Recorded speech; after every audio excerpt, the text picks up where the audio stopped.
C'est exactement ça, en fait. La convergence géométrique de Mathieu, c'est... non, c'est la convergence de toutes les matrices densité. Mais en fait, ce qu'il y a, c'est que la convergence au sens géométrique définie par Mathieu, c'est à n fixé. Donc c'est pas des états pour grand n particules, où grand n tend vers l'infini en général. Mais disons, ça, c'est l'équivalent dans ce contexte-là de cette définition-là, qui est toutes les marginales convergent. Alors, la définition de Mathieu, en fait, c'est une définition qui est plus vieille, hein, c'est si on teste contre tous les polynômes en annihilateur et créateur. Alors, tous les polynômes en annihilateur et créateur, ça donne les marginales, quoi. Parce que si tu prends k créateur suivi de k annihilateur, et tu prends la valeur de la trace de ça dans un état, ça te donne la matrice densité à k corps. Et puis là, comme c'est des états à n particules, si tu prends autre chose que k créateur suivi de k annihilateur, ça fait toujours 0. Donc c'est vraiment la même notion, sauf que c'est dans un cadre où n tend vers l'infini. Voilà, donc je disais que ça c'est faux. La manière de le voir évidente, c'est que de se dire pourquoi c'est vrai, c'est que si je prends un UH tenseur n-1 fois, tenseur symétrique avec un autre U, disons U0, et que U0 est orthogonal à UH. Ça n'a aucune chance d'être proche de UH tenseur n, si les deux sont orthogonaux. Au sens L2, ce truc-là va être orthogonal à UH tenseur n. Mais par contre, au sens de la convention de Bose-Einstein, vous voyez, vous avez n-1 particule dans l'état UH et une seule particule dans l'état U0. Donc ça, c'est quand même quasiment condensé. Comme n est grand, ça, c'est même complètement condensé. Donc vu que la norme L2 fait pas la différence entre... Enfin, justement, vu que la norme L2 fait une très grosse différence entre ça et ça, vous ne pouvez pas espérer un résultat en norme. Enfin, du moins en général, quoi. Et donc maintenant, ce qu'on va regarder, c'est l'équivalent de ce qui est encore partiellement au tableau ici, c'est les objets naturels pour ce genre de problème. C'est les marginales, les densités réduites, les matrices densité réduite.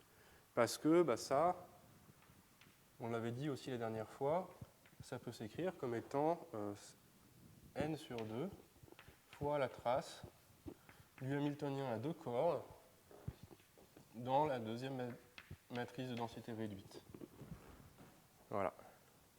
Donc si je comprends la deuxième matrice de densité réduite, on est en bonne voie pour comprendre le problème en général. Alors là, il va falloir faire un tout petit peu plus attention parce que, alors dans le cas classique, je me suis placé directement dans un cadre compact. J'ai choisi un ouvert oméga qui était compact. Dans le cas quantique, vous remarquerez que je me suis placé dans RD. Alors parce que la mécanique quantique, en général, c'est plutôt posé dans RD que sur un domaine. Et du coup, il y a des petits problèmes de compacité. Alors, ce n'est pas pour dire que les problèmes de compacité sont simples en mécanique classique, hein, c'est juste que je les ai mis sous le tapis. C'est qu'il faudrait faire la même chose que ce que je vais raconter dans le cours, il faudrait le refaire en mécanique classique. Ce n'est pas fait dans la littérature parce qu'il y a moins de motivation pour le faire. Mais juste là, on va se confronter à une difficulté que j'ai volontairement passée sous le tapis en mécanique classique. C'est-à-dire qu'il n'y a pas forcément compacité de ces matrices densité. Donc soyons un peu plus précis. Donc, je regarde gamma nk, qui est donc, en particulier un opérateur à trace sur H tenseur K symétrique. Et alors je vous rappelle que les opérateurs à trace, c'est le dual des opérateurs compacts.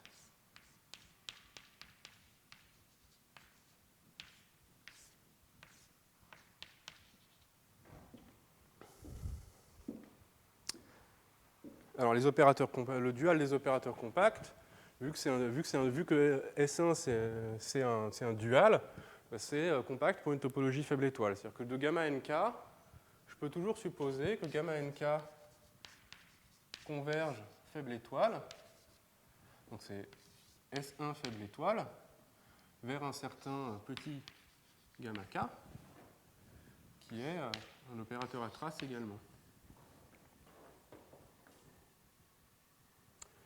Ce qui veut exactement dire trace de AK gamma nk converge vers trace de AK gamma K, quand n tend vers l'infini, pour tout opérateur compact AK.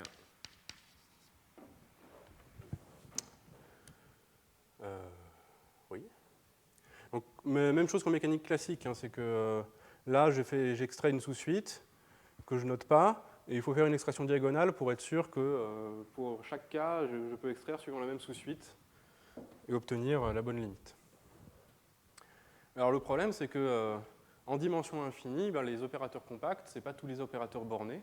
Donc en particulier, là, je ne peux pas mettre l'identité, je ne peux pas tester contre l'identité qui n'est pas compacte, ce qui est une définition d'être en dimension infinie. Donc je ne peux pas dire que la trace de gamma nk converge vers la trace de gamma k.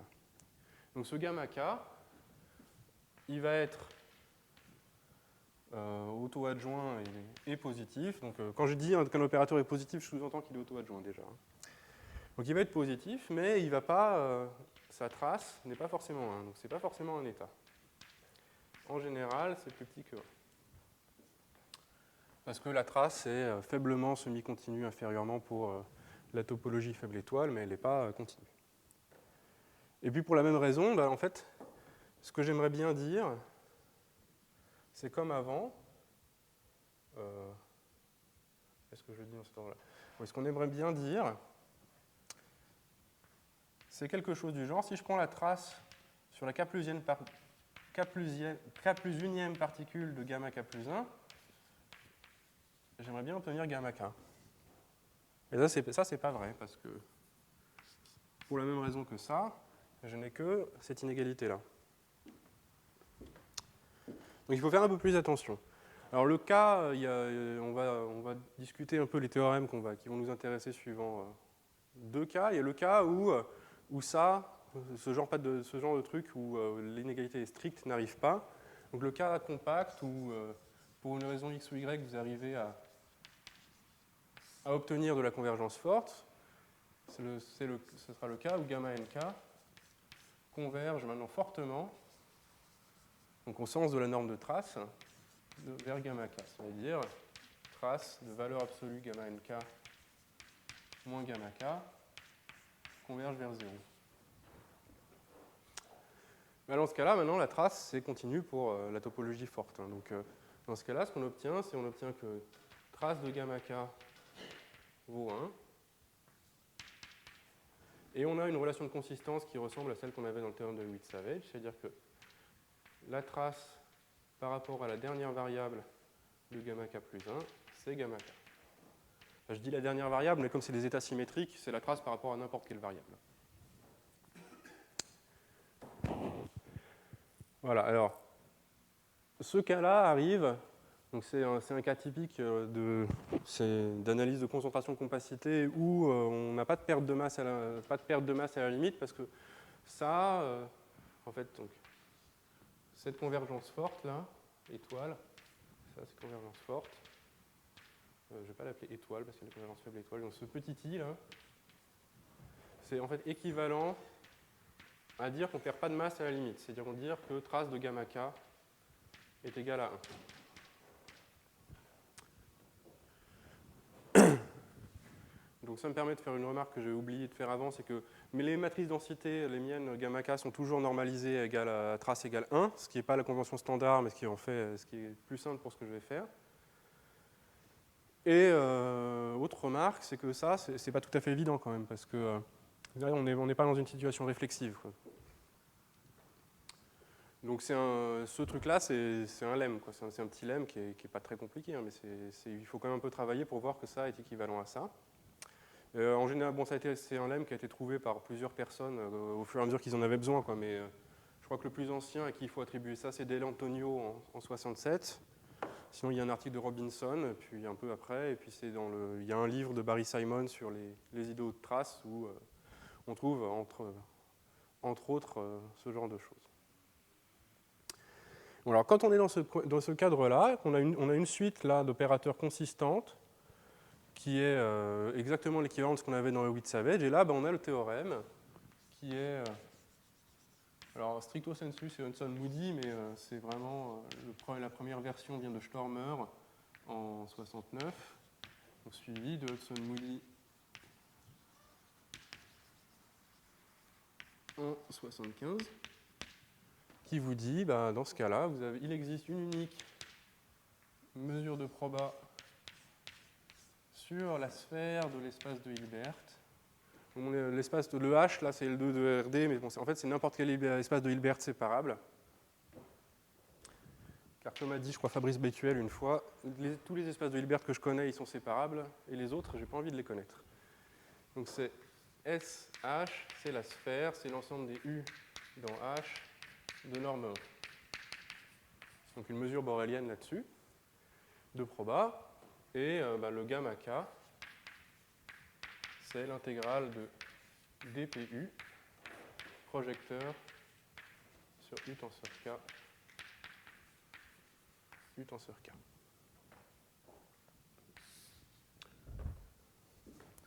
Donc voilà, donc c'est le théorème de Definetti quantique, tel qu'il existait dans la littérature depuis longtemps, mais tel qu'il était finalement pas très connu. Et donc c'est dans ce cas-là, c'est sous ces hypothèses-là. Alors, laissez-moi vérifier les remarques que je voulais faire là-dessus. Oui, donc il n'y en a pas beaucoup, mais il y a quand même une petite remarque, c'est que dans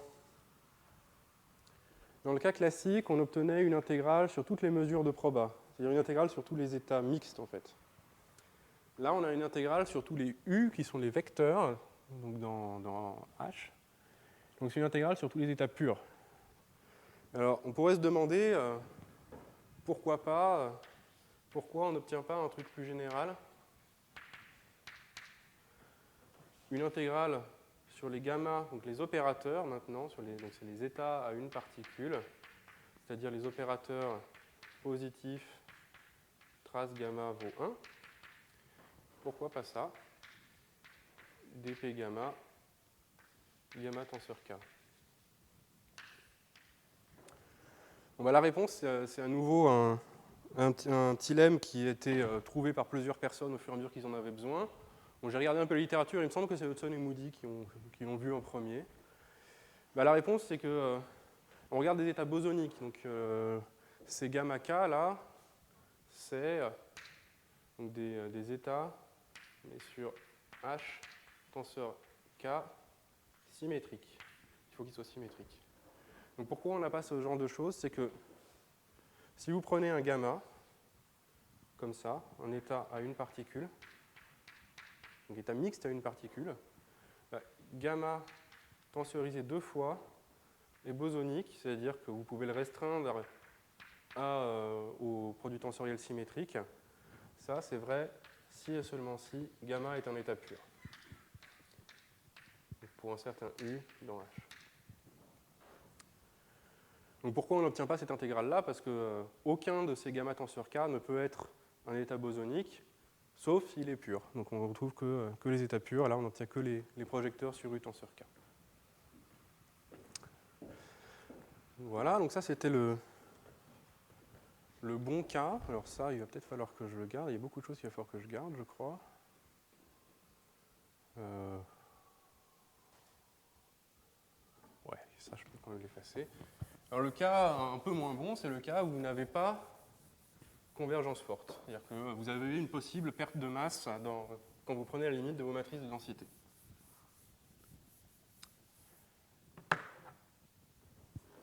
Donc le cas non compact,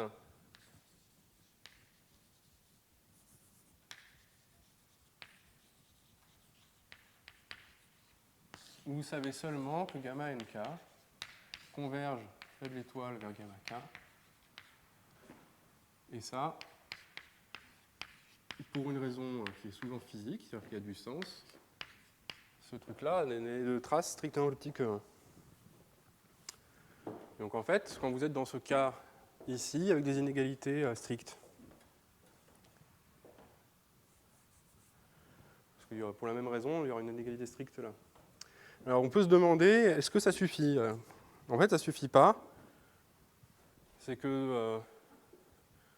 est-ce que ces deux conditions-là, avec juste des inégalités, suffisent pour avoir un théorème de Definetti? Donc ça, c'est pas vrai du tout, parce qu'il y a un contre-exemple qui est très simple. Si vous prenez... donc c'est un exemple, en fait, un contre-exemple. vous prenez une suite comme ça, qui est gamma 0 vaut 1, gamma 1 vaut le projecteur sur un certain U, et puis après gamma pour les K supérieurs, c'est 0.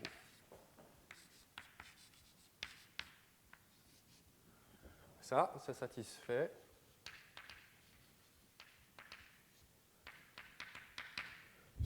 ce truc-là qu'on peut appeler petit 2, où je remets les inégalités larges. Ça va être petit 2.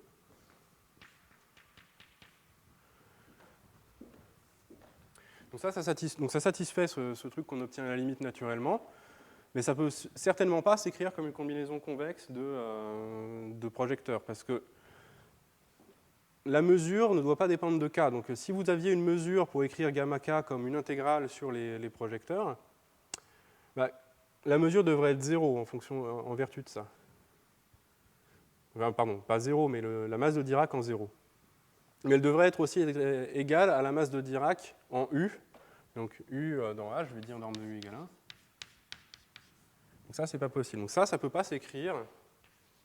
Vous ne pouvez pas écrire les matrices densité de ce truc-là comme une intégrale dpu U tenseur K,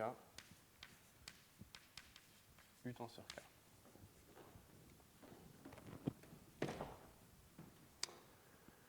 Donc c'est pas suffisant de juste regarder les propriétés qu'on obtient à la limite. En fait, il se trouve qu'il faut vraiment regarder ce qui se passe. Il faut vraiment garder l'information que les gamma K étaient obtenus en extrayant des sous-suites de cette manière-là. Et donc le théorème qui est vrai dans ce cas-là,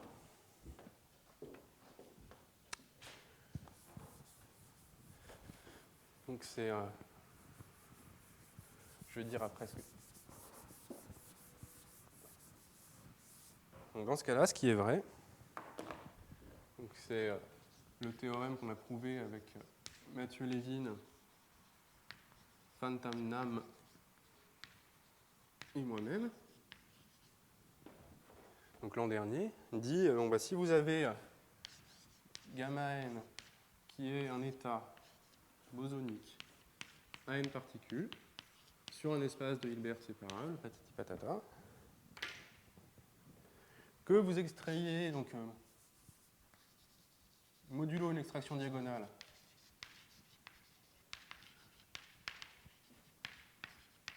vous pouvez supposer que gamma nk converge faible étoile dans S1 vers un gamma k, alors il existe une unique, d'ailleurs j'ai pas dit unique tout à l'heure, si j'ai dit unique, très bien. Il existe une unique mesure de proba. Alors maintenant c'est une mesure de proba sur la boule unité de l'espace de Hilbert. C'est-à-dire sur les vecteurs de H qui sont de norme plus petite que 1. Et bon, tel que vous avez ce que vous voulez. C'est tel que gamma k vaut l'intégrale dpu U tenseur K U tenseur K. Voilà. Et bon, vous ne pouvez pas espérer mieux. En vertu de ce contre-exemple-là, ce théorème-là, il est vraiment optimal parce que tous les gamma K qui sont de cette forme-là, vous pouvez bien sûr les obtenir comme limite de sous-suite comme ça. C'est très facile. Donc voilà, donc ça c'est vrai.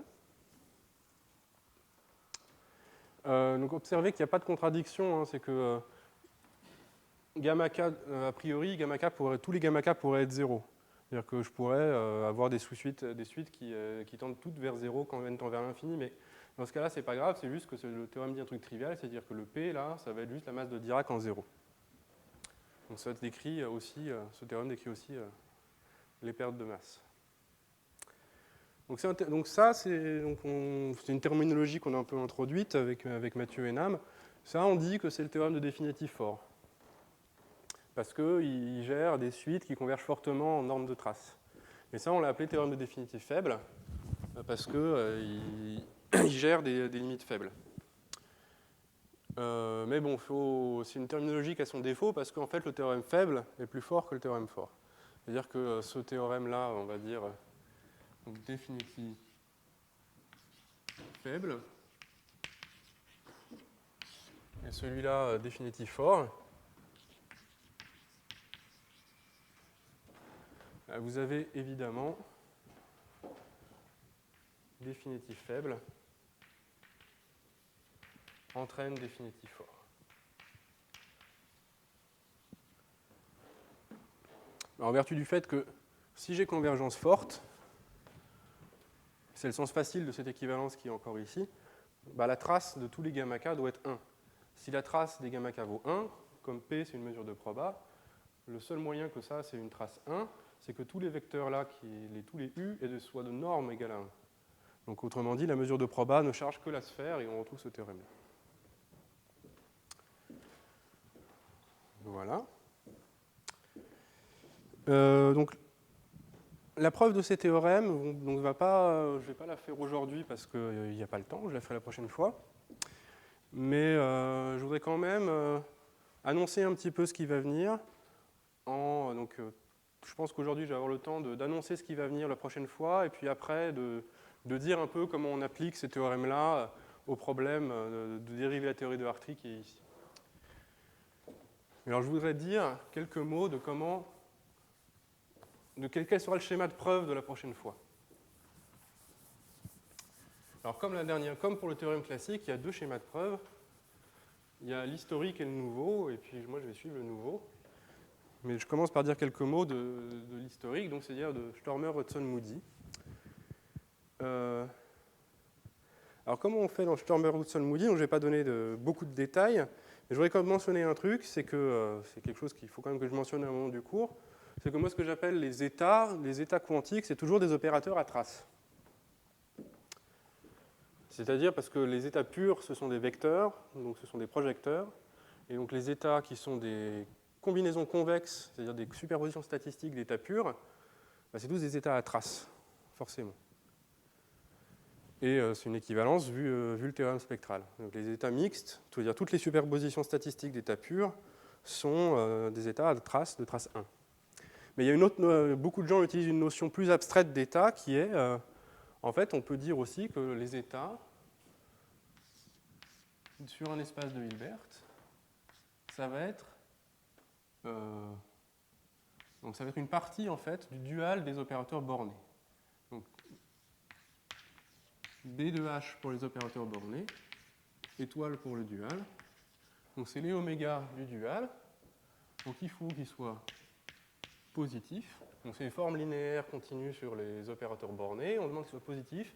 Et puis l'équivalent de la condition de trace 1, c'est dire oméga de l'identité vaut 1. En particulier, en exemple, c'est oméga d'un opérateur borné A. Vous pouvez dire trace que c'est trace d'un certain gamma fois A. Et dire que oméga de l'identité vaut 1, bah, c'est dire que trace de gamma vaut 1. Ça, c'est la condition de masse, si vous voulez. Donc ça, c'est un exemple. Alors bon, ça, c'est un point de vue qui est plus naturel pour certaines choses, parce que les états classiques, c'est le dual des fonctions continues bornées sur un espace de phase. En mécanique quantique, on remplace l'espace des phases par un espace de Hilbert, séparable. Et donc on prend l'équivalent des fonctions bornées, c'est avec les opérateurs bornés sur cet espace de Hilbert, et puis on prend le dual. Et en fait, le point de vue algébrique là-dessus, c'est dire que la mécanique quantique et la mécanique classique, c'est la même chose. Les états, c'est les formes linéaires continues sur le dual d'une algèbre. Et l'algèbre, dans le cas classique, est une algèbre commutative, qui est les opérateurs bornés sur un ensemble de R, de RD par exemple. Et en mécanique quantique, c'est une algèbre non commutative, donc les opérateurs bornés sur un espace de Hilbert. Donc c'est un point de vue que je ne vais pas utiliser, mais qui a ses avantages. Alors moi je ne vais pas l'utiliser parce que c'est quand même un point de vue qui a, entre guillemets, l'inconvénient de mettre tous les problèmes de compacité, de convergence, de tout mettre sous le tapis, parce que B de H étoile. C'est compact pour la topologie faible étoile, bien sûr.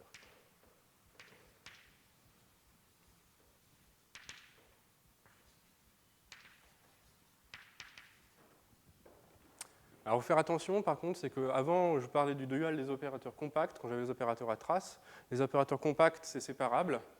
Donc, quand vous prenez les opérateurs à traces, c'est compact pour la topologie faible étoile, c'est séquentiellement compact parce que le pré-dual est séparable. Là, le pré-dual n'est pas séparable, donc c'est compact vraiment au sens topologique. C'est-à-dire que vous pouvez avoir des points d'accumulation, mais vous ne pouvez pas forcément extraire de sous-suite. Il faut extraire des sous-suites généralisées. Alors, je vais ignorer royalement ce point-là. Et je vais dire, ça veut dire que dès que j'ai une suite d'états B dans BH étoile, pour l'instant, je ne dis pas, ce n'est pas des états à n particules, pour l'instant, c'est juste des états sur un espace de Hilbert. Donc j'ai une suite de ça, enfin, je peux toujours extraire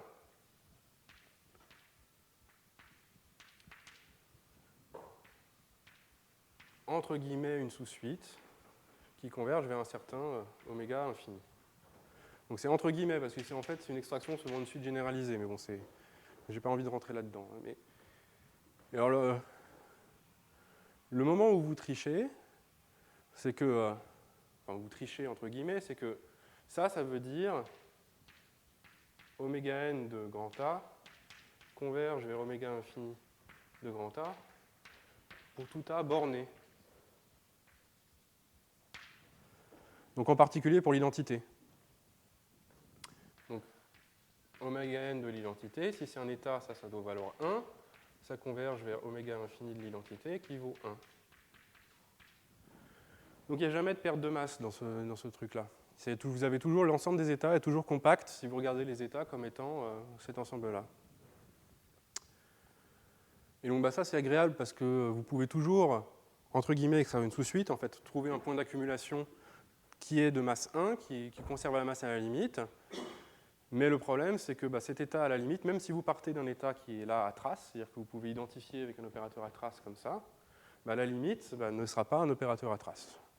Donc c'est du point de vue que j'ai donné avant, que les états physiques sont vraiment les opérateurs à trace, ça, c'est pas vraiment la bonne notion pour extraire une sous-suite.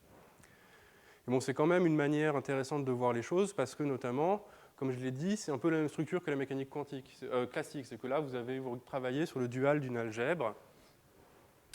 Et ce que font, en fait, Sturmer fait une preuve différente. Ce que font Hodgson et Moody, c'est qu'ils prouvent un théorème de Definetti dans ce cadre-là, c'est-à-dire que au lieu de travailler sur les opérateurs à traces, vous travaillez sur les opérateurs, le dual des opérateurs bornés comme ça. Il prouve un théorème de Definetti dans ce cadre-là, et après, il travaille un petit peu pour en déduire la version que j'ai écrite là.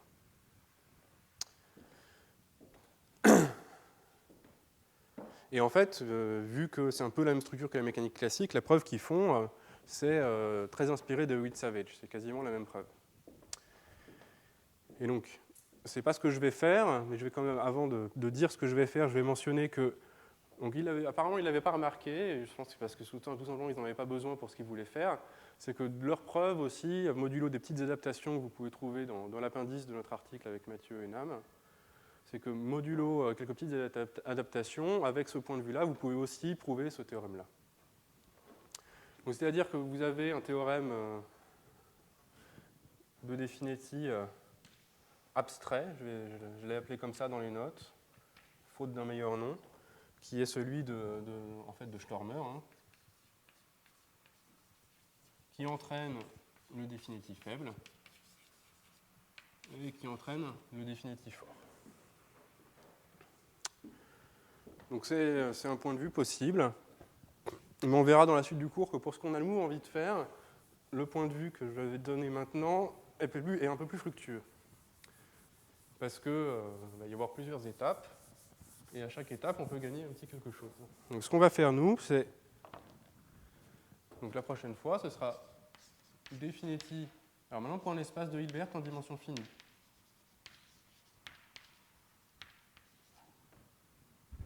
Donc pour un espace de Hilbert en dimension finie, tout ce que je viens de raconter sur qu'est-ce que c'est qu'un état, est-ce que c'est un opérateur à trace ou est-ce que c'est juste un élément du dual des opérateurs bornés, vous oubliez complètement, parce que bien sûr, en dimension finie, tous les opérateurs bornés sont compacts. Donc tous les états abstraits, au sens que je viens d'effacer, sont tous des états à traces, en fait. Donc, dans ce cadre-là, le théorème est un peu plus facile. Et en fait, il y a une preuve qui est constructive et qui a des estimations, qui est due donc, essentiellement à Christandel, Koenig, Mitchison et Renner en 2007. Donc, je dis essentiellement parce qu'il y a des variantes, des différentes preuves, etc. Mais ça, j'y reviendrai quand on verra la preuve de ce théorème-là, qui est un définitif quantitatif, quantique en dimension finie, qui est l'équivalent quantique de Diaconis-Friedman, et qui est complètement constructif. Donc, on va commencer par montrer ça, et puis ensuite, il y a qui est vraiment le cœur de ce qu'on a fait avec Mathieu et Nam, qui est dire que si vous connaissez le théorème en dimension finie, vous pouvez déduire le théorème faible.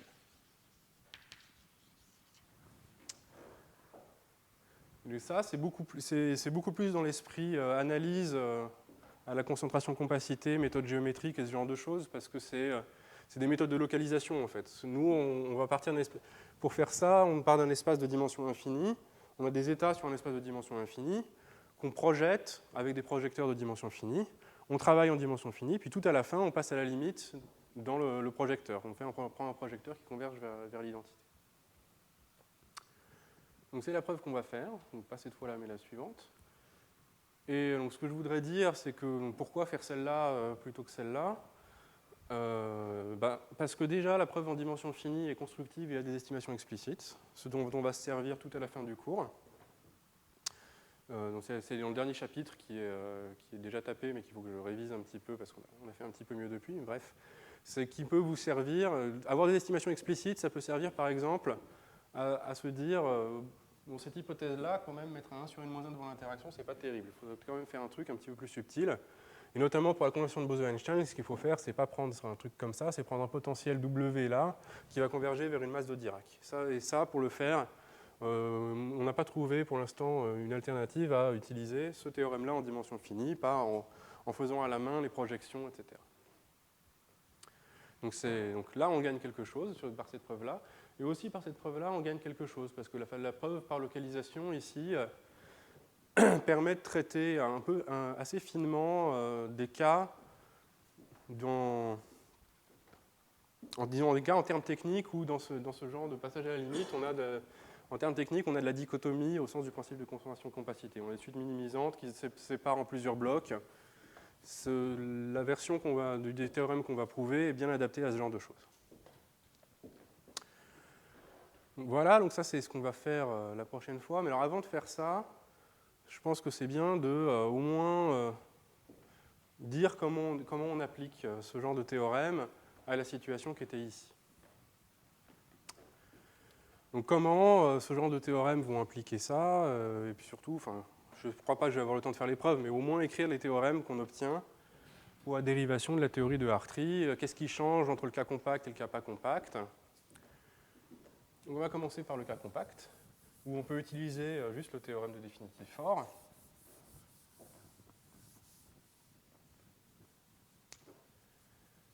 Donc le cas compact, en clair, ça veut dire que là-dedans, donc dans cet opérateur Hn,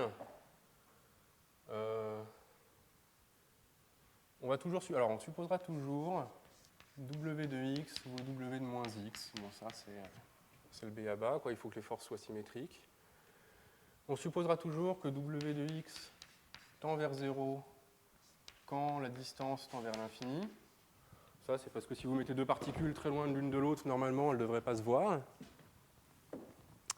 Et puis après, bon, on va mettre les hypothèses techniques d'analyse. On va mettre W, il sera toujours dans L infini plus LP, où là, c'est le Laplacien. Donc P, il faut qu'il soit strictement plus grand que le maximum de 1, la dimension sur 2. Voilà. Bon, vérifiez dans les notes, mais je crois que c'est ça la bonne chose. Donc ça, c'est l'hypothèse qui dit que l'opérateur de multiplication par W va être borné relativement au Laplacien en vertu des inégalités de Sobolev. Alors le cas compact, maintenant ça veut dire que V, le potentiel à un corps maintenant, il est dans LP loc, donc localement LP, pour le même P, pour que, il peut avoir des singularités locales éventuellement, mais ces singularités doivent être contrôlées par le Laplacien. Et ça, c'est la bonne hypothèse pour ça. Et le cas compact, donc ça veut dire que ce V de x, il est confinant, c'est-à-dire qu'il tend vers plus l'infini quand x tend vers l'infini.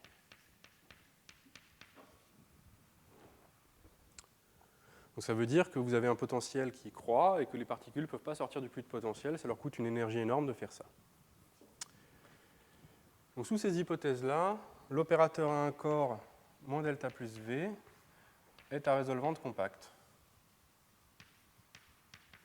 Ouais. Donc c'est ce que j'appelle le cas compact. Et dans ce cas-là, le théorème dit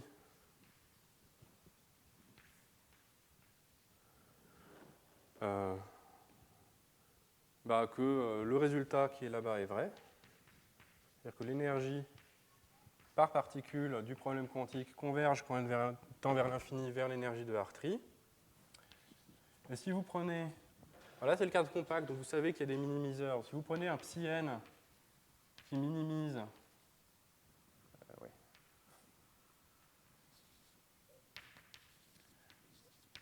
l'énergie à n particules, vous prenez gamma n, ça sera le projecteur sur psi n. Vous prenez ces densités réduites, ça va converger fortement, donc en norme de trace, convergence S1 fort, vers une intégrale dp u tenseur k u tenseur k, où P, c'est une mesure de proba sur l'ensemble des U de la sphère unité, donc les U de norme 1, qui minimisent l'énergie de Hartree.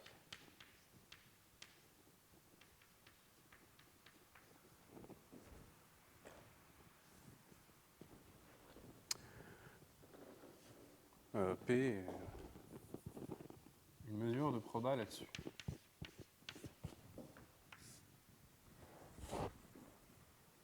Donc à la limite, vous voyez que des combinaisons convexes de minimiseurs de la fonctionnelle de Hartree.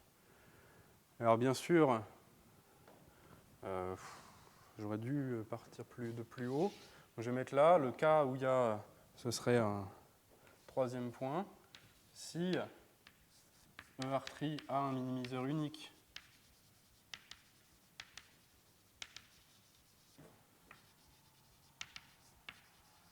UH.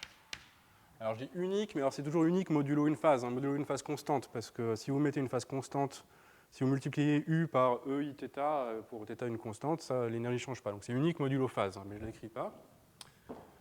Je ne l'écris pas parce que dans ce cas-là, vous avez gamma nk qui va forcément converger vers le projecteur sur UH tenseur K, UH tenseur K. Et donc j'écris pas l'unicité modulo phase parce que si vous multipliez par une phase des deux côtés, vous obtenez le même projecteur. Voilà, donc ça s'appelle, ça c'est la définition technique de condensation de Bose-Einstein, donc BEC. Donc voilà ce qu'on obtient. Alors ça, est-ce que je garde tout ça?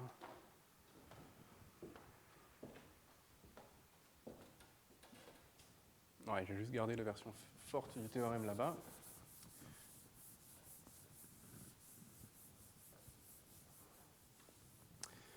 Alors comment fait-on la preuve? Je ne vais pas donner un nom, je vais pas donner une quantité phénoménale de détails, mais je vais quand même dire quelques éléments.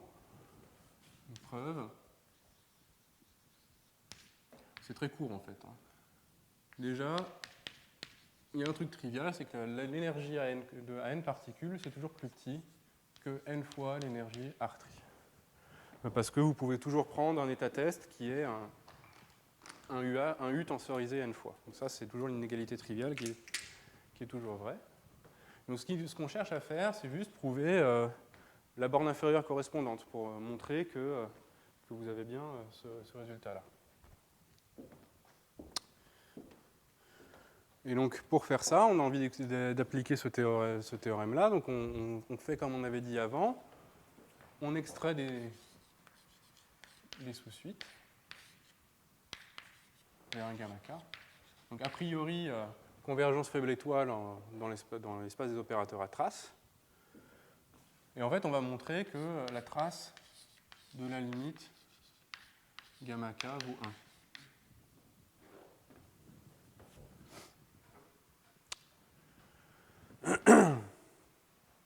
De manière à pouvoir, comme j'ai dit avant, appliquer le théorème qui est là-bas. Si je sais montrer ça, je serai en position d'appliquer ce théorème-là. Donc pourquoi ça c'est vrai? Donc je vais le faire pour la matrice densité à 1 corps. Si je regarde trace de gamma n1, je peux toujours l'écrire comme étant, bon c'est un tout petit peu formel, mais bon, pas très important. Je l'écris comme ça. Je mets l'inverse de mon Laplacien plus V, et puis fois mon Laplacien plus V. Non, c'est comme ça. Alors maintenant, trace de mon Laplacien plus V dans gamma N1. Ça, c'est l'énergie cinétique du problème. C'est gamma N1, c'est une suite de minimiseurs. Trace de mon Laplacien plus V gamma N1, c'est, comment on va dire ça, c'est la trace de somme de mon Laplacien de variable J plus VXJ dans gamma N. Et c'est ça sur N. Donc c'est l'énergie cinétique du problème. Donc ça, c'est uniformément borné. Donc c'est pas difficile à voir, vu ces hypothèses-là, c'est pas difficile de voir que ce truc-là est uniformément borné.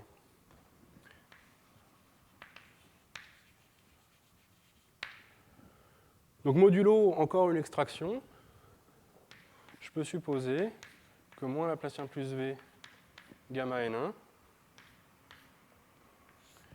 converge vers moins Laplacien plus V gamma 1 en faible étoile.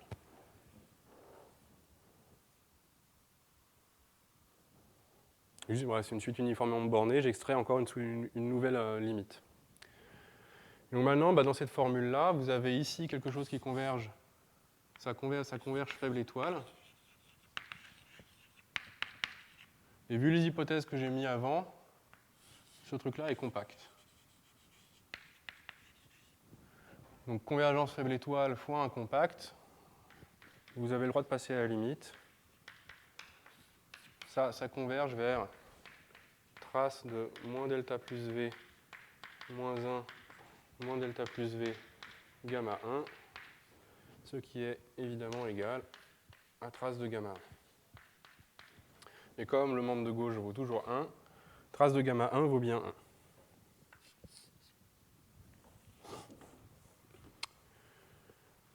Donc il y a convergence forte en fait. Donc pour l'instant, j'ai juste fait gamma n1. Je sais que gamma n1 converge vers gamma 1 et sauf fort. Alors après, pour faire les autres matrices densité gamma nk, c'est le même principe, parce que là, j'ai dit que trace de mon Laplacien plus V gamma n1, c'était ça, mais je peux dire aussi que ce truc-là, dont je sais qu'il est uniformément borné, c'est trace de somme de j égale 1 à k de moins Laplacien plus V dans la variable k fois gamma nk. Donc j'obtiens la même chose pour la matrice densité à k particules. Ou sinon, c'est l'argument que je n'ai pas envie d'utiliser, mais on pourrait utiliser cet argument-là, c'est que le théorème de définitif faible, une de ses applications, enfin pas la plus intéressante, mais vous dit que déjà, si vous avez convergence forte pour la matrice densité à un corps, alors vous avez convergence forte pour toutes les matrices densité. Parce que, à la limite, j'ai une mesure de proba sur la boule unité, et puisque j'ai convergence forte sur gamma 1, il faut que cette mesure de proba vive sur la sphère, sinon j'ai nécessairement perdu de la masse. Et quand la mesure de proba vit sur la sphère, ça veut dire que la limite de tous les gamma nk a trace 1. Donc En fait, si vous êtes prêt à accepter tout de suite le théorème de définitif faible et à l'utiliser de cette manière-là, avoir ça suffit pour dire que gamma nk converge vers gamma k fortement.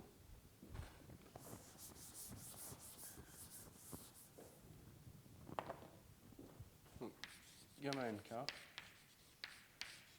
converge fortement vers gamma k en trace, ce qui implique que gamma k plus 1 trace sur la dernière particule de gamma k plus 1 vaut gamma k, et que donc, bon, les hypothèses ont été effacées, mais qu'on peut appliquer ce truc-là, qui est une intégrale dpu u tenseur k, u tenseur k.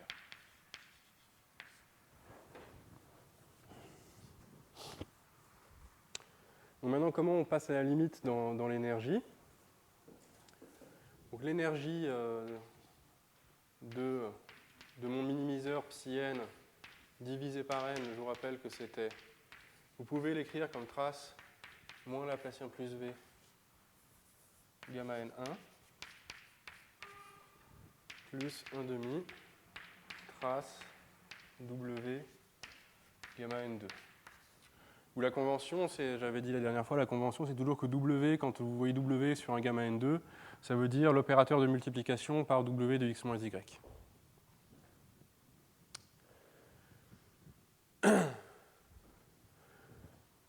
Et donc la façon dont on passe à la limite, en fait on passe à la liminf. Ce qu'on dit, c'est que modulo toutes ces hypothèses,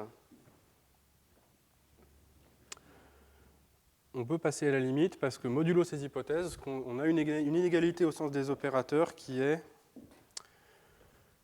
que donc w de x moins y au sens des opérateurs, c'est contrôlé par une certaine constante bêta plus fois moins Laplacien dans la variable x, moins Laplacien dans la variable y, plus une constante. Je vais l'écrire comme ça, c epsilon bêta epsilon. Epsilon, c'est epsilon. Et c'est plus grand que moins epsilon, moins delta x, moins delta y, moins c prime epsilon, une autre constante.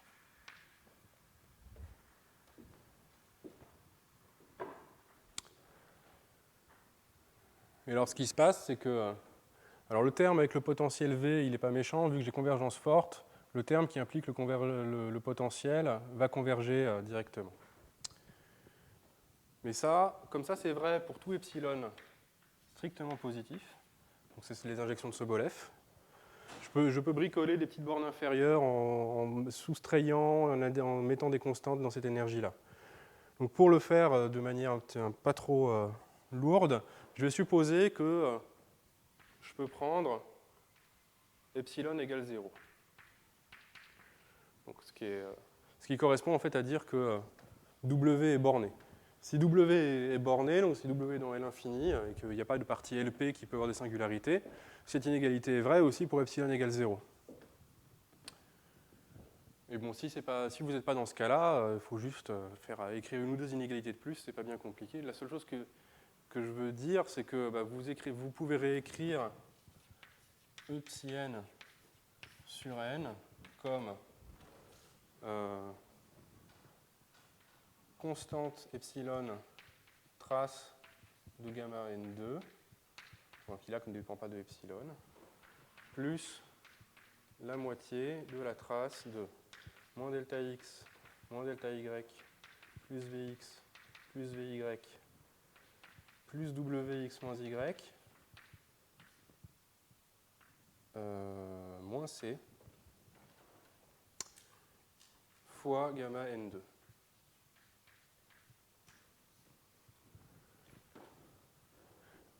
Et vous pouvez choisir la constante c telle que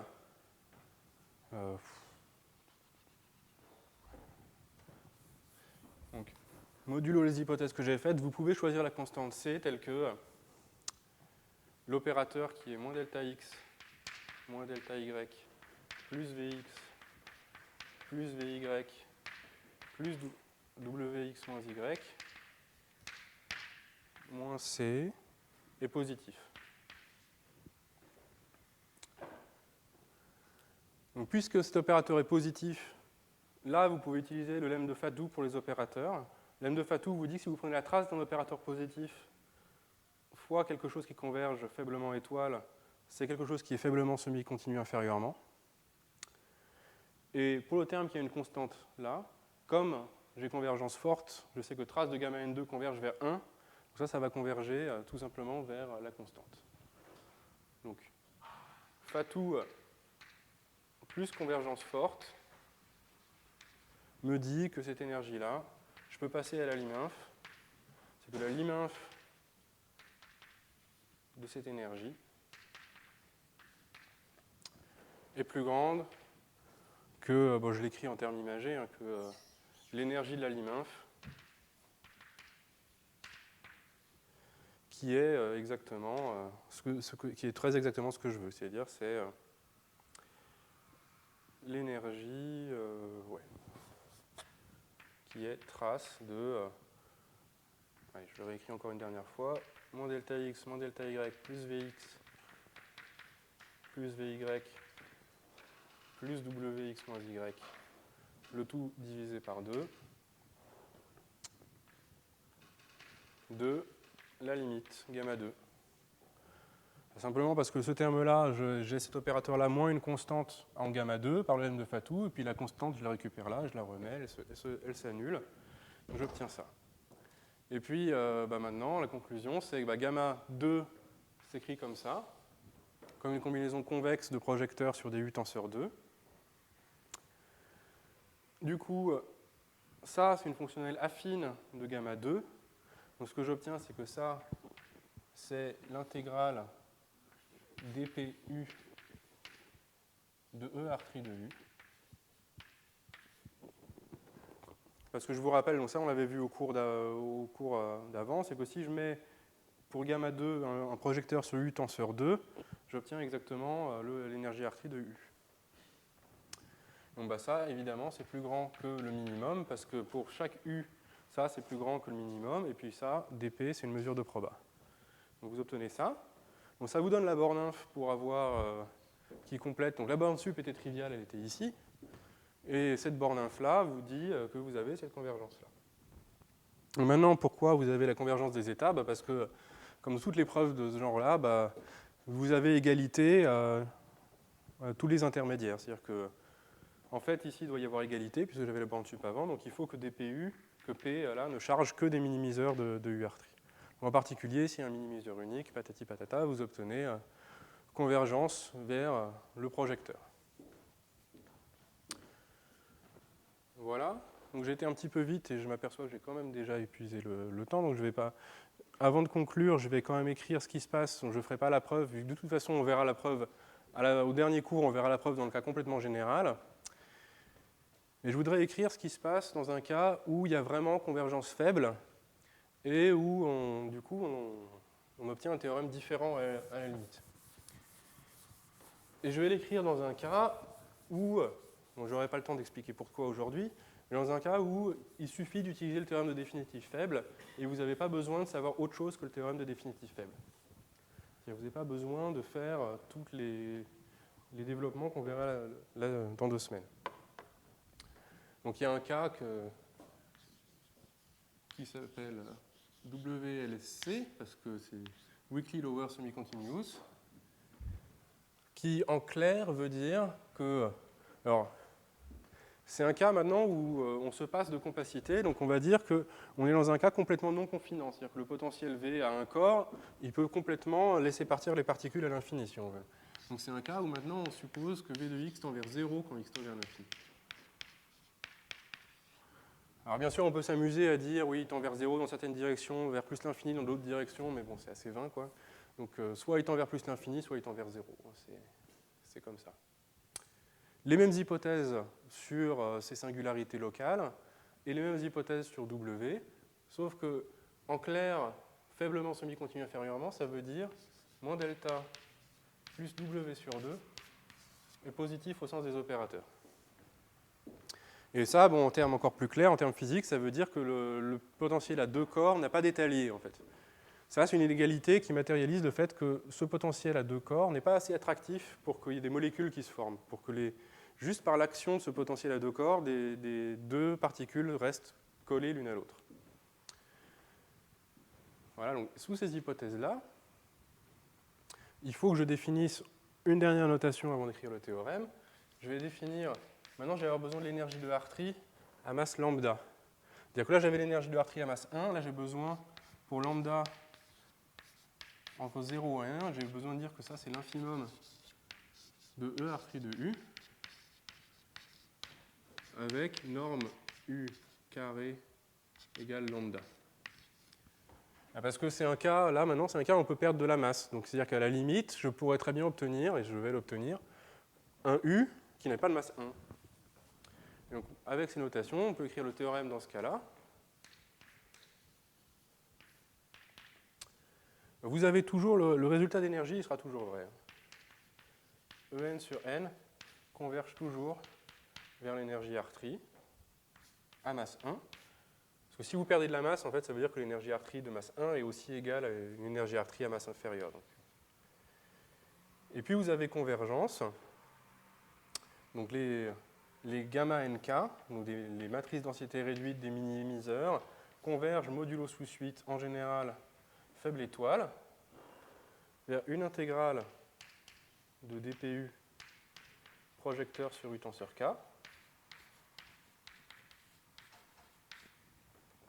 Où P maintenant, c'est une mesure de proba sur l'ensemble des U donc qui sont dans la boule unité, je vais l'écrire en clair, c'est des U de normes inférieures ou égales à 1. Vous pouvez en avoir qui ont des normes plus petites que 1. Et qu'est-ce que ces U doivent satisfaire? Il faut que E Hartree de U, l'énergie Hartree de U, soit égale à l'énergie Hartree pour la masse de U. C'est-à-dire qu'il faut que U minimise l'énergie Hartree étant donné sa masse, donc à la masse de U. Et il faut que cette masse-là soit telle que E Hartree de U, de masse U carré soit égale à l'énergie Hartree 1. Et puis après, cette égalité-là peut être satisfaite que si et seulement si la masse de U vaut 1, alors vous avez convergence forte, parce que la limite là devra forcément avoir masse 1. Et puis si à masse 1 vous avez un minimiseur unique, vous retrouvez ce genre de résultat-là. Voilà. Alors, je crois que le chairman du séminaire d'après n'est pas encore arrivé, je crois, donc je vais prendre 1 ou 2 minutes de plus parce que j'ai commencé 1 ou 2 minutes en retard. Juste pour vous dire que ça arrive, ce genre de choses. Ça arrive que vous perdiez de la masse à l'infini. Et alors, un modèle pour lequel on peut voir ça,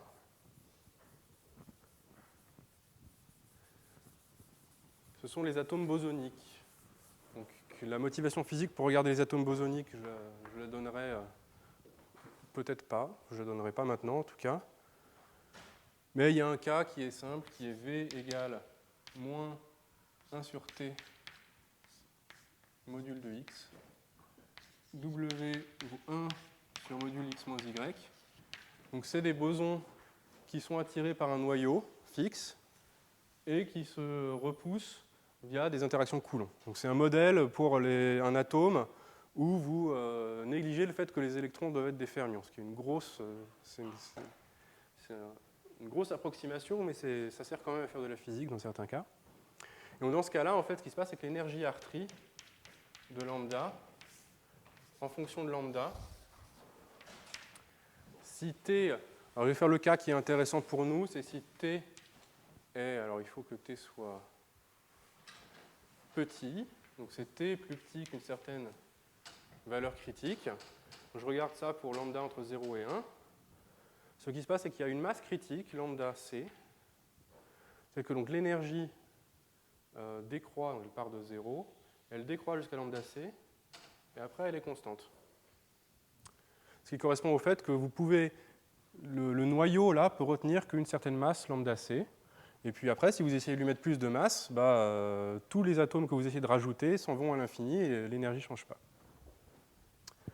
Donc dans ce cas-là, ce qui se passe, c'est que ici, dans cette région-là, y compris ce point-là, vous avez des minimiseurs. Ici, vous n'en avez pas pour l'énergie R3.